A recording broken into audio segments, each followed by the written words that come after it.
After a bit of a skid, the Red Sox appear to have put themselves back on track in these last two series, and the surprising news out of this is that the Red Sox have put themselves back on track on the back of their pitching staff.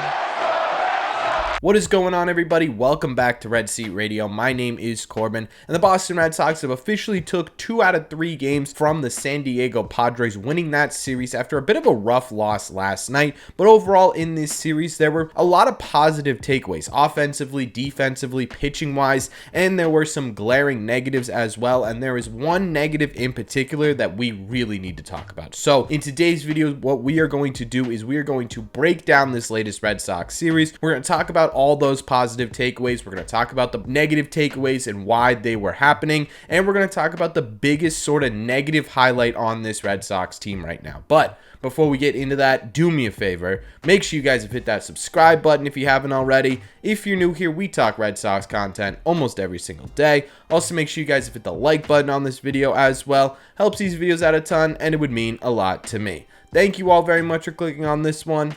Let's get into it.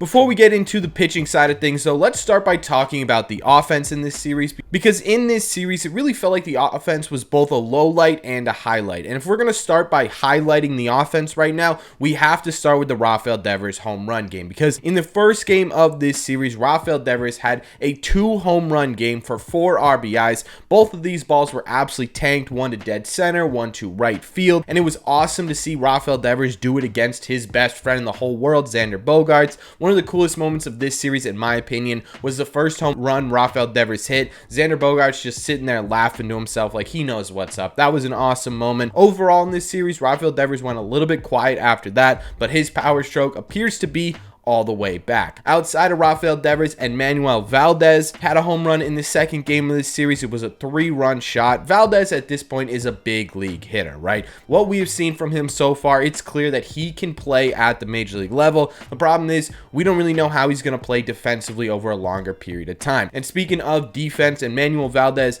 outside of hitting that home run, was taken out of the third game of this series. He was taken out due to precautionary reasons because of something that happened when he was trying to throw to first base. It's not an injury. He's not going to spend time on the IL, but just a heads up on that. Outside of those guys, it feels like every time we are recapping a series at this point, we have a special segment dedicated to Rob Refsnyder and him just demolishing lefty pitchers, and it is exactly the same in this series recap because he did it yet again. In this series, he only played 1 game, and it was against a lefty pitcher where he went 1 for 3 with an RBI double. His season totals against lefties, he's hitting .354 against them with a 151 OPS plus. He's quite literally the definition of a lefty killer, and whenever a lefty is on the mound, you can guarantee Rob Refsnyder is going to be at the top of that lineup for very good reason. Masataka Yoshida may not have driven in a ton of runs in this series, but he did have a hit in every single game. He has started another hit streak that is now at 5 games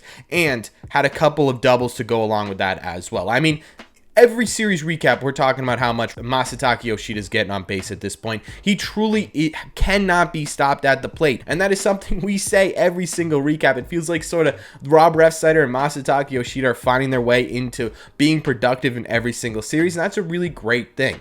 Outside of those guys, Alex Verdugo had an RBI single in this game, and that was kind of it. Most of the offense in this series came off of big flies from Valdez and Rafael Devers. You had a decent hit from Rob Refsnyder, and of course you had the single by Alex Verdugo. But outside of that, what we're used to from this Red Sox offense is every single person in this lineup absolutely hurting pitchers, right? Getting them out of games super early, not allowing any pitcher to get really comfortable on the mound. That's not entirely what we saw in this series, which is a good thing because it means that this Red Sox offense can beat you in 100 different ways. We've seen them absolutely body pitchers, just everyone smacking it against them. We've seen when they play station to station baseball where, hey, we're not getting hard hits off of guys, let's paper cut them to death. And now we've seen them rely on their big power bats to get them through games where the rest of the offense is struggling. So that is the good news for this Red Sox offense. The not so good news is obviously the fact that a lot of these guys in this series were a bit quiet, right? Guys like Alex Verdugo, Jarren Duran, Tristan Casas were all a bit quiet in this series,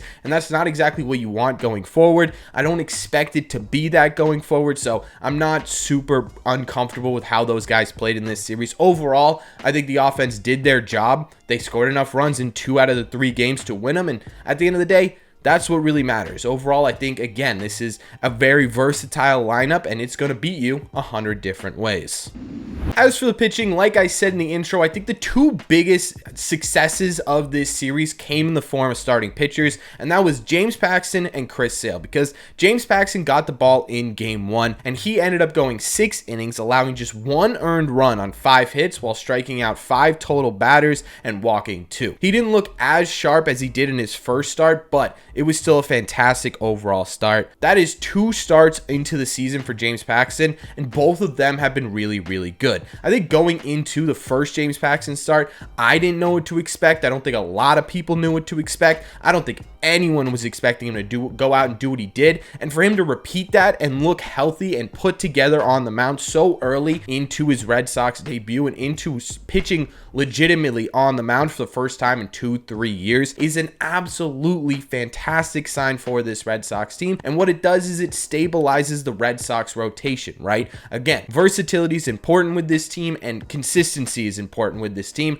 and right now James Paxton's giving you both of those. As for the other major highlight, in my opinion, in this series, it had to be Chris Sale, because Chris Sale followed James Paxton up with his own 7-inning performance with just 2 earned runs on 3 total hits while striking out 8 and only walking 1. Now, those 2 earned runs did come off of home runs from Juan Soto and Tatis, but outside of that, Chris Sale dominated. And it's something that he has been doing for the last couple of starts. I said on this channel after about his 4th or 5th start of the year that I was officially concerned with Chris Sale. Since that point, in Chris Sale's last 4 starts, he has a 2.30 ERA with just a 3.04 FIP, which means he's not getting that lucky on the mound. He is producing close to that 2.40 ERA. He has struck out 32 batters in those 4 games and has allowed just 3 singular walks. Think about that. Think about that turnaround for Chris Sale. At the beginning of the year, Chris Sale was all over the place, right? It was the biggest critique of Chris Sale, but he's still striking guys out,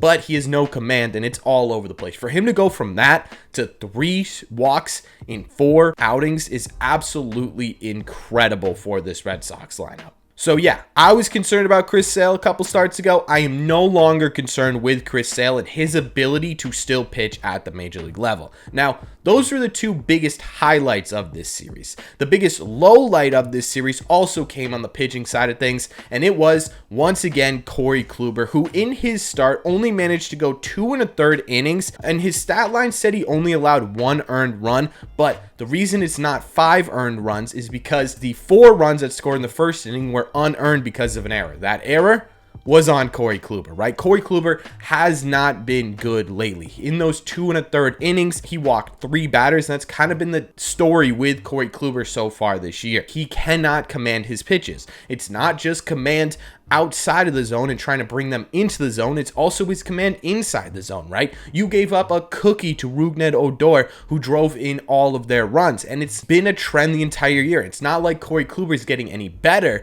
Corey Kluber is actually going the opposite direction. He's regressing so far this year. His command looked worse this start than it did last start, and he just simply hasn't been able to get to that point of the pitcher that we had expected when the Red Sox signed him this offseason, right? The whole selling point with Corey Kluber was, look, he's not going to be the best pitcher on your staff, but he's going to eat innings, and he's going to not walk anybody. He's going to throw strikes. Is that going to be a disadvantage sometimes? Sure. But for the most part, a guy who only throws strikes is going to end up a little bit better than what we had last year, which was a ton of walks. Corey Kluber this year has been strictly walks, hit batsmen, pitches left right down the middle that are getting crushed, right? The question now is, what do you do with them? You've got Garrett Whitlock coming back on Sunday. What do you do with Corey Kluber? It would probably be pretty hard to find a trade for Corey Kluber without eating most, if not all, of his salary. DFAing him would probably do the same thing. In my opinion, this leash on Corey Kluber and allowing him to try and figure out how he's going to get out of this sort of funk is getting really, really short. And I wouldn't be surprised that if he's something similar in his next start, that we see him end up on the IL with a real phantom-like injury, like shoulder soreness or fatigued elbow or something like that, where they can sit him for a while and see if they can figure out how to adjust something before they go the DFA route, or they go and try and trade him and dump even some of his salary, right? So that's kind of where I think this is headed for Corey Kluber. But I do also think, because of his pedigree and because of the fact that the Red Sox paid $10 million for him, that they're going to end up giving him a little bit more leash, but that leash just got a whole lot shorter in my opinion. As for the bullpen, it ended up being pretty good outside of Richard Blyer, who struggled against lefties yet again. That's a guy who, again, I'm a little bit worried about because he was brought here to get lefties out and simply hasn't really been able to do that so far this year. This could be a guy to keep your eye on when it comes to crunch time in terms of pitching on this Red Sox team. Kenley Jansen finally got his save out of the way, number 401. Was it the prettiest save in the world? It was not, but he was able to do it and get it done, and that's a confidence boost that Kenley Jansen desperately needed. In this series, we saw Nick Pivetta make his bullpen debut. He ended up going 2 1/3 innings, striking out 3 and allowing 1 earned run. The game was kind of over at that point. It really kind of felt like the Red Sox weren't going to come back at that point, so I'm not going to totally fault Nick Pivetta's 1 run against him. I still think he could be really effective out of the bullpen, and one at-bat in particular that I really wanted to hone in with Nick Pivetta as sort of a, hey, this is what you could look like out of the bullpen, was his at-bat against Xander Bogaerts, where he just sort of buckled him on that curveball. That's kind of what I want to see from Nick Pivetta going forward. But overall, I think the bullpen had a really solid series. Most of the guys in that bullpen were able to get the job done,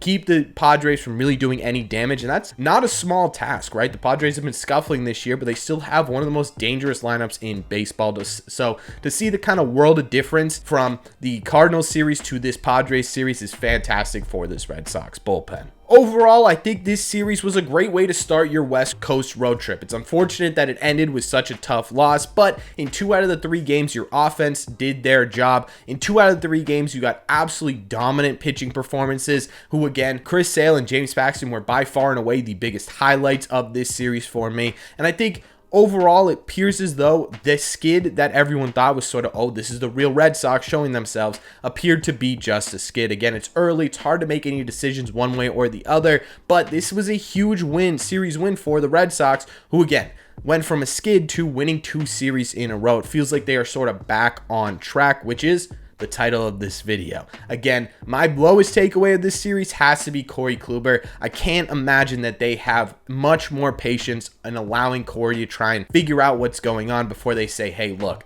we're just losing too many games right now. You're going to have to do something about that, or we're going to have to let you go. That's kind of where I see that conversation going. But that's just my opinion. So let me know in the comment section down below. What did you think of this latest Red Sox series? What were the highlights for you? What were the lowlights? What do you think about Corey Kluber currently? What do you think about the rest of the pitching staff right now? Because I see a lot of positives. So let me know all your thoughts on the latest Red Sox series in the comment section down below. As always, if you made it to the end of this video, do me a favor. Make sure you guys have hit that subscribe button if you haven't already. If you're new here, we talk Red Sox content almost every single day. Also, make sure you guys have hit the like button in this video as well. Helps these videos out a ton, and it would mean a lot to me. Thank you all very much for clicking on this one, and I will see you in the red seats.